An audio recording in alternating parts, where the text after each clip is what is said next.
요한계시록 16장 10절에서 21절 말씀, 제가 먼저 10절 말씀 읽습니다.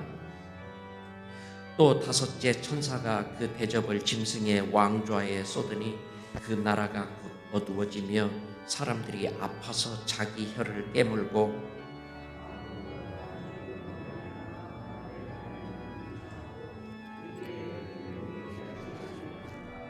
또 여섯째 천사가 그 대접을 큰 강 유브라데에 쏟으매 강물이 말라서 동방에서 오는 왕들의 길이 예비되었더라.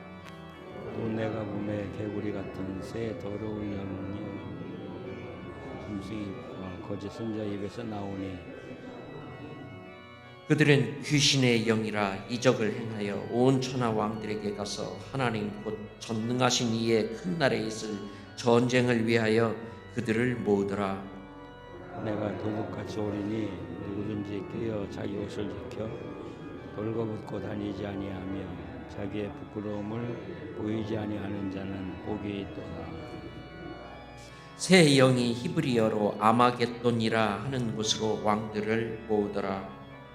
일곱째 천사가 그 대접을 공중에 쏟으며 그 음성이 성전에서 보좌로부터 나서 이르되 되었다 하시니 번개와 음성들과 우레소리가 있고 또 큰 지진이 있어 얼마나 큰지 사람이 땅에 있어 온 이래로 이같이 큰 지진이 없었더라. 성이 세 갈래로 갈라지고 만국의 성들도 무너지니 큰 성 바벨론이 하나님 앞에 기억하신 바 되어 그의 맹렬한 진노의 포도주로 잔을 받으며 각 섬도 없어지고 산악도 간데 없더라.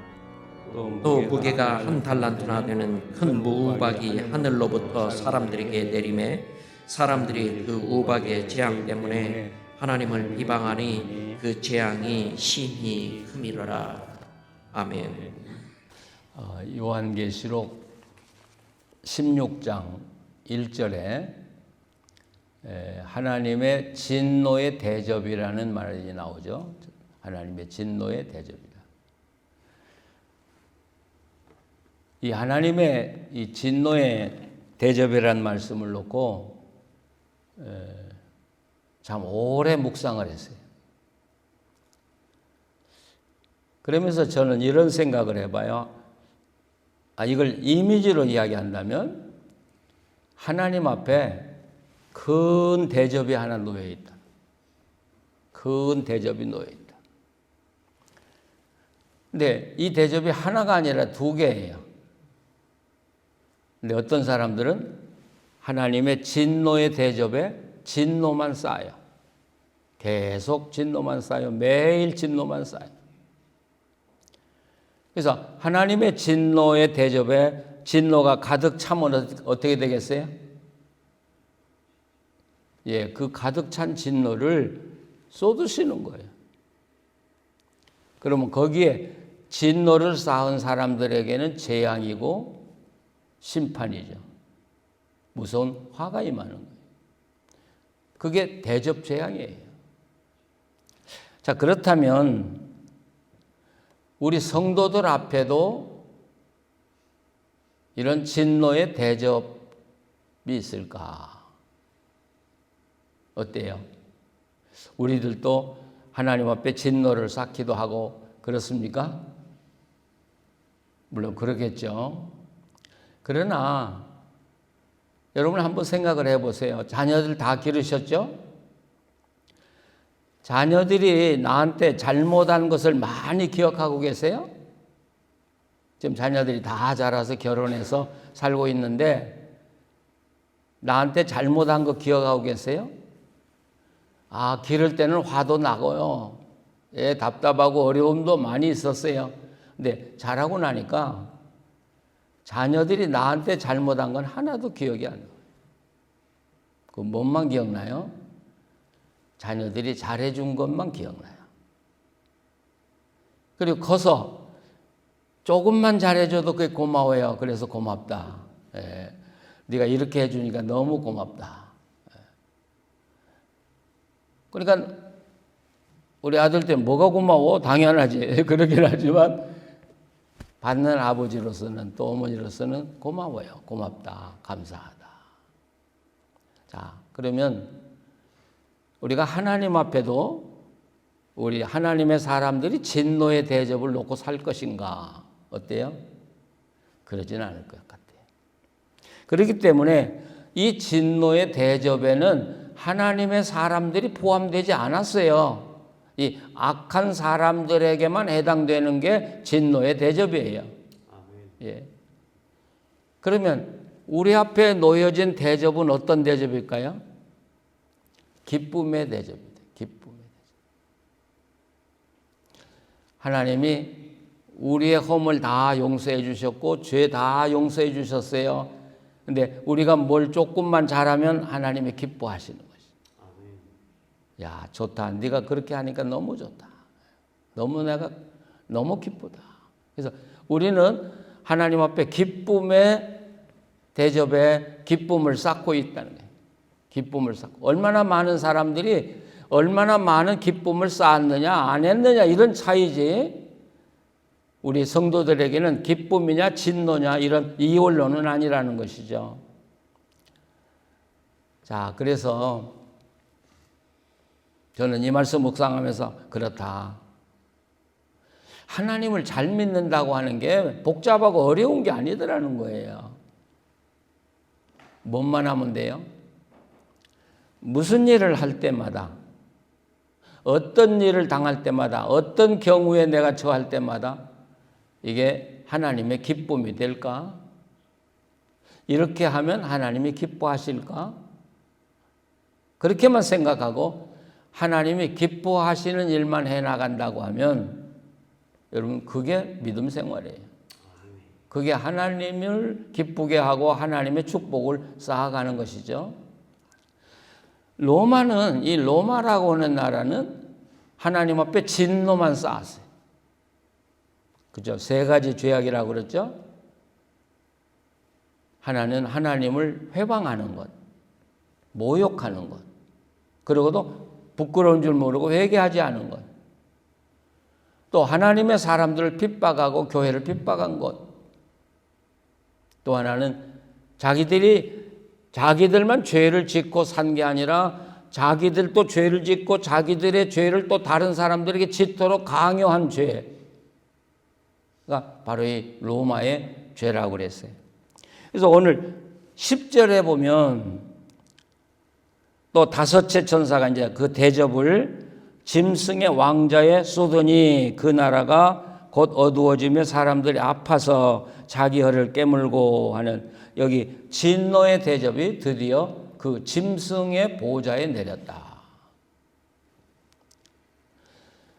하나님의 진노는 이 서서히 와요.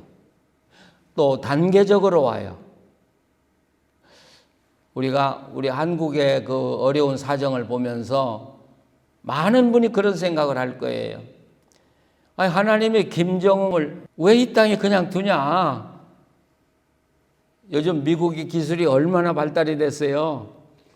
그 사람 움직이는 것, 말하는 것 다 알고 있고 그냥 그 자리에서 그 사람만 딱 죽일 수 있잖아요. 김정은 제거하면 될 텐데 왜 안 하냐? 네.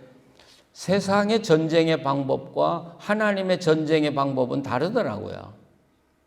우리는 심장부를 공격해. 근데 하나님은 절대로 그렇게 하는 법이 없더라고요. 주변에서부터 서서히 재앙을 내리기 시작해요. 그리고 또 지나고 마지막까지 회개하지 않을 때 최후의 심장부를 공격해. 왜 세상의 전쟁의 방법과 하나님의 방법이 이렇게 다를까요? 그것도 참 재미있는 것 같아요. 세상의 전쟁은 승리의 보장이 없어요. 우리가 언제 얻어맞고 우리가 언제 망할지 몰라요. 그러니까 심장부부터 공격해요. 근데 하나님은 승리에 자신이 있어요.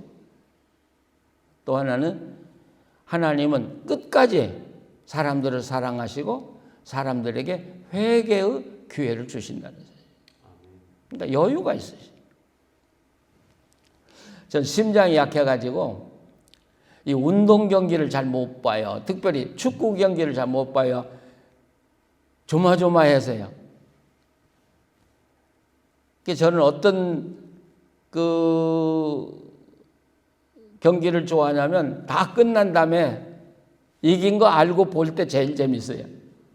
그리고 우리가 하나 먹어도 조마조마하잖아. 큰일 났네. 우리가 먹었으니까. 그럴 필요 없잖아요. 이긴 거 확실하니까요. 예, 그래서 제가 목사 됐어요. 남을 공격할 줄 몰라서 내가 목사 돼야지. 하나님의 싸움은 그런 싸움이에요. 예, 그런 싸움. 괜찮아요. 지금 너희들이 승리한 것 같아도 그래도 하나님은 확신을 가지고 아니 이 전쟁은 이긴 전쟁인데 너희들이 아무리 날뛰어도 결국은 망하는 거야. 그러니까 하나님은 그들도 사랑하시는 거죠. 북한에 가서 감옥에 살다가 온 분들 한 두 분 만나보니까 그분들이 그런 이야기를 하더라고요. 감옥에서 이 김정은이를 제거해달라고 기도하니까 하나님은 야 나는 김정은이도 사랑한다. 김정은이한테도 기회를 줘야지 않냐. 그 이야기 듣고요 깜짝 놀랐어요. 예, 그게 하나님의 방법이에요.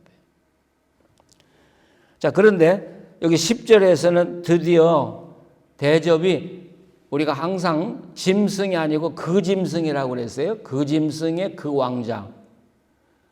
짐승은 보통 명사예요. 그러니까 이 땅에 우리가 있는 모든 짐승에 다 해당하고, 그러니까 많은 분들이 짐승 그러니까 아 이건 적그리스도, 시대마다 나타나는 적그리스도. 그런데 그런 짐승이 아니고 그 짐승이기 때문에 이건 역사상 한 번밖에 존재하지 않는 왕이거든요. 그 사람이 누구라고요? 바로 이분이 13장에 나오는 그 짐승이고 그 짐승의 이름이 666이다. 그런 이야기를 했죠. 직접적으로 이야기하면 이분이 바로 기독교를 가장 박해했던 도미티안 황제, 그 짐승. 요한계시록에 나오는 그 짐승은 오직 한 사람인데 이분은 도미티안 황제를 이야기하는 거라는 사실이죠. 그런데 아직 그 짐승을 공격하지 않아요. 짐승에게 재앙이 내리기는 시작했어요. 그래서 주변의 사람들이 다 괴로워해요. 그런데 12절에 가보면 이제 하나님의 심판은 점점 로마의 멸망으로 가고 있어요. 또 여섯째 천사가 그 대접을 큰 강 유브라데 소돔에 강물이 말라서 동방에서 오는 왕들의 길이 예비되었더라. 이 유브라데 강은 로마에게 굉장히 중요한 강이에요. 그 유브라데 강 넘어서 파르티아라고는 민족이 살고 있는데 이분들은 싸움을 굉장히 잘하는 사람들이라 로마 사람들이 굉장히 두려워했어요. 그 역사에 보면 이 파르티아가 전쟁을 일으켰다고만 하면 노바 사람들이 벌벌벌 떠는 그런 나라예요. 근데 이 파르티아라고 하는 나라는 우리가 쉽게 말하면 페르시아의 후손들이라고 보겠죠. 여러분, 당시에 세계를 지배했던 페르시아가 망했지만 아직 페르시아는 살아있는 거예요. 그러니까 이 로마를 위협할 수 있는 나라는 페르시아의 후손밖에 없어요. 그래서 우리가 수리아 안디옥에 가보시면 로마에서 볼 때 수리아 안디옥은 외진 곳이에요. 그런데 어떻게 그 도시를 로마의 3대 도시를 만들고 로마의 군단을 거기 주둔시켰냐는 것이죠. 우리 로마의 3대 도시 하죠. 로마, 알렉산드리아, 수리아 안디옥. 수리아 안디옥은 시골이에요. 거기 로마 군단을 주둔시킬 이유가 없어요. 근데 왜 이 수리아 안디옥을 그렇게 거대한 그 도시로 만들고 거기 로마의 군단을 주둔시켰냐? 바로 유브라데에서 넘어오는 파르티안을 방어하기 위해서요. 근데 드디어 하나님이 유브라데 강에 진노의 대접을 쏟으니까 강물이 말라버리니까 동방에서 온 왕들이 예비되었다. 자, 이 유브라데 강이 말라버리니까 그 동쪽에 있는 파르티안의 군대가 로마에 총 공격을 할 수 있도록 열려졌다는 것이죠. 그러니까 이 파르티안의 군대가 물론 의로운 군대는 아니에요. 그러나 하나님이 로마를 멸망시키기 위해서 사용하는 군사니까 하나님 편이에요, 여기서는. 자, 유브라데 강이 열리니까 이쪽 반대편에서 어떤 일이 벌어져요? 13절에 보면 내가 보면 개구리 같은 새 더러운 영이 용의 입과 짐승의 입과 거짓 선지자의 입에서 나오니, 우리 하나님한테도 하나님도 삼위일체가 계시는데 사탄도 삼위일체가 있어요. 용, 그 짐승, 그리고 거짓 선지자. 셋이. 근데 이 용이 절대 권력을 가지고 있어요. 근데 이 용은 사탄이죠. 근데 사탄이 일할 때는 항상 사람을 사용하지 사탄이 직접 일하지 않아요. 이 용이 사용하는 사람이 누구예요? 그 짐승이에요. 그 짐승. 그리고 그 거짓 선지자. 이들이 다급하니까 개구리처럼, 여러분 개구리 아시죠? 개구리. 그러나 떠들게 내도 아무런 힘이 없는 개구리처럼 사람들을 모았다는 거야.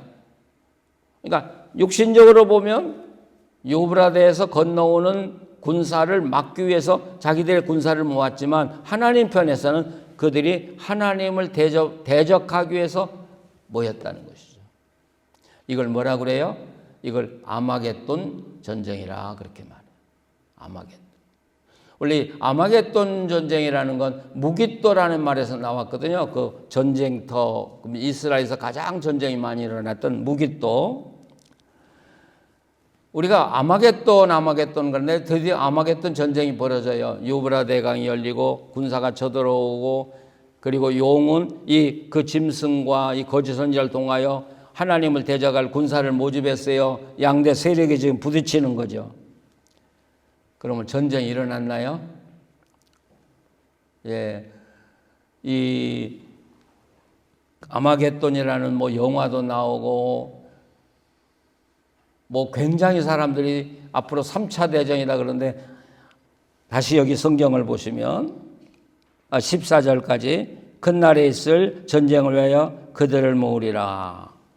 근데 16절로 뛰면 새 영이 히브리어로 아마겟돈이라는 곳으로 왕들을 모으더라. 그런데요, 이 17절에 사실 우리 성경에는 일곱째 천사가 대접을 공중에 쏟음에 큰 음성이 나서 이렇게 써져 있는데, 원래 성경에는 되었다라는 말로부터 시작해. 되었다. It's done. 예, 되었다. 하나님이 하시는 말씀이, 지금 너희들이 나를 대적해서 일어났지만 되었다. 전쟁은 끝났다. 그런 이야기예요. 아마겟돈은 일어나지 않아요. 그러면서 하나님이 그 나라를 치시니까, 지진을 치시니까 19절에 큰 성이 세 갈래로 갈라지고 만국의 성들도 무너지니 큰 성 바벨론이 하나님 앞에 기억하신 바 되어 그의 맹렬한 진노의 포도주 잔을 받음에 그 섬도 없어지고 산악도 간데 없더라. 성경에서 일어나는 이런 이 악과의 많은 전쟁, 사탄과의 전쟁, 한 번도 전쟁이 일어난 적이 없어요. 하나님을 대적해서 전쟁을 일으키려고 하면 하나님이 즉시 개입하셔서 됐다 그럼 끝난 거예요. 예. 믿으셔요? 그러니까 우리가 사탄 두려울 거 하나도 없어요. 사탄은 창조 이전부터 요한계시록 마지막까지 하나님과 하나님의 사람들을 이겨본 적이 없으니까요. 예. 두려울 것이 없죠, 우리는. 자, 그런데 여기 15절에 초점이 있어요, 여러분. 15절. 보라, 내가 도둑같이 오리니 누구든지 깨어 자기 옷을 지켜 벌거벗고 다니지 아니하며 자기의 부끄러움을 보이지 아니하는 자는 복이 있도다. 지금 하나님께서 요한을 통해서 마지막 이 악의 세력이 어떻게 무너지는가를 다 보여주셨어요. 그럼에도 불구하고 믿는 사람 중에 짐승을 따르는 자들이 생겨요. 믿음을 배반하고 악을 따르는 자들이 생기고요. 하나님이 종말까지 다 보여줬는데도 악을 따라가고 악하게 사는 거예요. 그래서 이 요한계시를 주신 목적이 바로 여기에 있어요. 거기에 속지 말라는 거죠. 거기에 유혹받아 나가지 말라는 거예요. 그건 멸망의 길이라는 거죠. 그러니까 신앙의 길, 승리의 길, 하나님과 함께 사는 길을 지켜가라고 하는 거죠. 네, 아까 우리 성도들 앞에는 기쁨의 잔이 대접이 있다 그랬는데, 그러나 우리도 한 가지 조심해야 될 것은 믿는다고 하면서 끝까지 악에 속하고 하나님을 대적한다고 그러면 하나님도 더 이상 그를 보호할 수 없다는 사실이죠. 그래서 여기에 내가 도둑같이 어린이, 여기 도둑은 예수님의 재림이 아니라 바로 그 악을 행한 곳에 내리는 심판을 이야기해요. 심판도 도둑같이 온다는 거죠. 누구든지 깨어 자기 옷을 지켜 벌거벗고 다니지 아니하면, 이 옷은 의의 옷이죠. 하나님이 우리의 죄를 다 덮어주시고 용서해 주시고 허물을 덮어주신 의의 옷이죠. 근데 의의 옷을 다 벗어버렸어요. 믿음을 버렸어요. 그리고 세상을 향해 갔어요. 세상과 짝게 살기 시작했어요. 그렇게 살지 말라는 거죠. 그건 하나님의 심판에 떨어질 수밖에 없다고 경고하는 것이죠. 제발 의의 옷을 지켜가라. 예. 부끄러움을 보이지 말아라. 그리고 하나님 앞에서 늘 하나님의 기쁨을 누리는 성도들이 되라고 우리에게 권하고 있는 것이죠. 기독교 역사상 아주 유명한, 아주 무명의 사람인데 아주 유명한 분들이 있어요. 로렌스 형제라는 분들이 있어요. 로렌스 형제. 이분들은 수도원에 들어가서 두 형제가 밥하고 그릇 씻는 일만 평생 하다가 죽었어요. 근데 그분이 교회 역사상에 그렇게 빛나는 인물이에요. 왜 그럴까요? 그분이 그런 이야기를 해요. 그분들이 쓴 책에 우리는 이 세상에서 벌어지는 모든 일은 하나님 앞에서 사는 일이다. 그러므로 내가 무슨 일을 하든지 하나님 앞에 산다는 거 잊지 말고, 그리고 하나님을 기쁘게 하는 마음으로 일한다면 바로 내가 하나님 앞에서 사는 것이다. 또 자기들이 그렇게 살았더니 평생 하나님의 임재 속에 자기들이 살았다. 그런 고백을 해요. 여러분, 하나님의 임재 느끼기 원하시죠? 아주 간단해요. 어제도 우리 김 목사님 이야기하셨지만 아주 간단해요. 무슨 일을 하시든지, 내가 험한 일을 하든지 남이 알아주지 않는 일을 하든지 그게 문제가 아니라 내가 지금 하나님 앞에 일하고 있다는 사실. 이 일이 하나님을 기쁘게 한다는 사실을 믿고 모든 일을 해나간다면 하나님은 우리와 늘 함께 계신다.